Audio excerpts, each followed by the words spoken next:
Have you ever shopped online? Yeah, of course, most of you did. So how it usually happens? You open a website or an app, you want to easily find and purchase that you want, and then receive exactly what you want, when and where you want. Maybe you never thought of it, but behind this journey, behind each transaction, there are a lot of people who are building systems and processes to ensure you have great experience. So I am the director of perfect transactions in e-commerce, and I drive cross-functional work to make each transaction perfect. Each. Every. Either perfect or a fail. And as you may guess, there is no way to do my job perfectly because sometimes things just go wrong. But I work for customer satisfaction. In general, for people's happiness.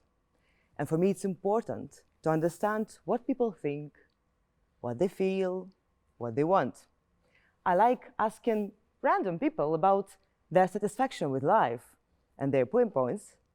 And today, I'm going to ask you too. Are you happy?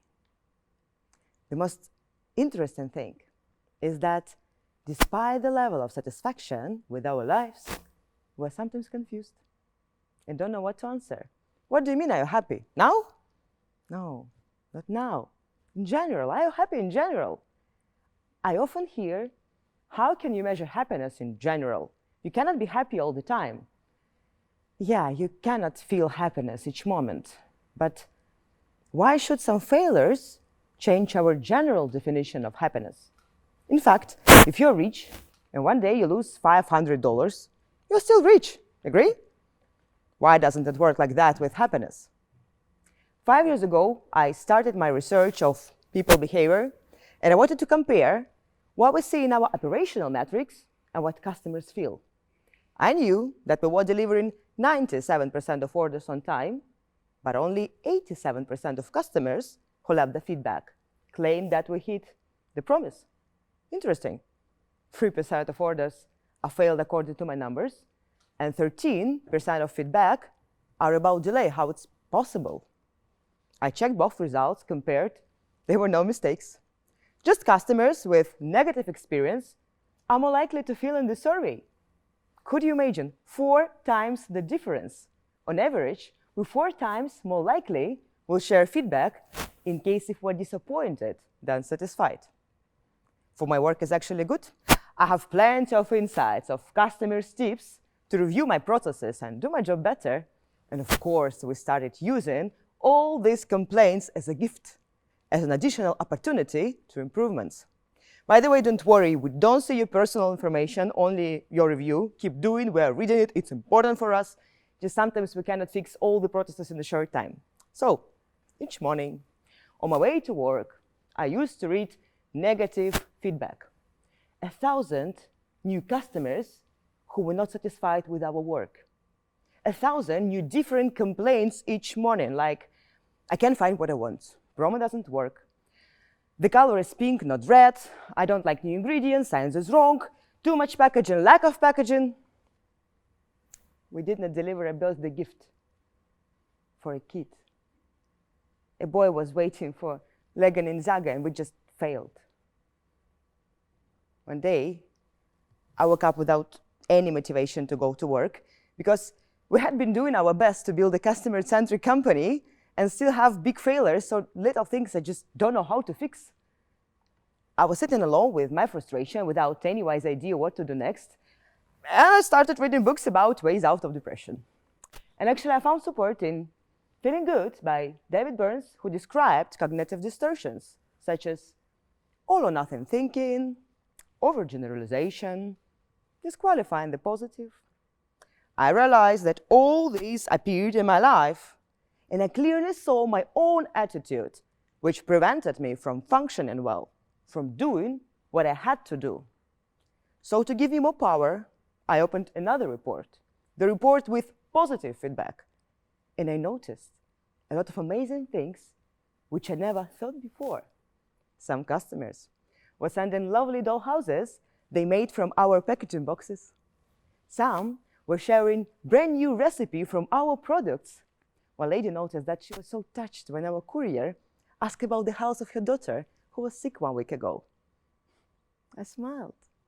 At least the majority feedback is so positive. We actually did a lot of great things too. We made some people happy. But we're so much focusing on negative that forget to think about good things around. And of course, I'm not talking about my work, where I have to understand customer pain points to resolve them, but it happens in our daily life. In the news, we hear much more about negative events and catastrophes. Some people afraid of flying on a plane, although it's the safest transport. We more likely complain about a husband didn't appreciate a new haircut than if he made breakfast, especially if he cooks it often. When we meet expectations, there is nothing to talk about. It's fine. It's how it should be. A bus arrived according to the schedule. There is a hot water on the top. I get exactly caramel latte as I ordered, nothing special. But all these things happened. It's these little things that make our day better. Think positive. It's not an innovative idea anymore, I know it. We all know it. And I knew it years ago. But even knowing it, what did I do with my daily routine? Our core metric for overall performance assessment was called defect rate. The ratio of all errors in all our deliveries. Each day with assessment of how many mistakes we have done, defect rate. After this frustration from negative feedback, I decided to adjust one simple and obvious thing. After this huge reporting, with all the mistakes we have done and need to reduce, of course, I added one sentence. Yesterday, we made 96% of our customers happy. 96% of perfect transactions. From the moment we started measuring how many people had great experience, more and more team members expressed their willingness to involve into the customer centricity because they wanted to work for this great goal, make people happy. That made us happy too. We started thinking more on how we can ensure perfect transactions for imperfect situations. What can we do better to our customers if we failed? And we not only reached much better results 6 months later, but also the employees' score with satisfaction of their work increased. We were proud of our job. We started naming it as a life work, our mission, our way to make this world a wonderful place. By popping this negativity bubble and establishing a good definition of the same goal, we're aiming to be better, to perform better, and in the end, for more ways for perfection. You look at all the things that have happened to you and accept, analyze, and sometimes even proud of what you have done and who you are already with your big and small successes. Instead of measuring how many times I fell, I think how much I have already passed. Which learnings have I reached to be closer to my goals? I have done, I have accomplished, I have become. Do you hear it? Present, perfect tense. Present is already perfect, as is, if you consider it in terms of achievements and lessons learned. Who I am with my background, what I have done already, and how can I use all my previous experiences to build the greatest future for me and for others, and to reach it. Maybe we should stop minimizing the number of errors, but rather increase the percentage of perfect transactions. Thank you.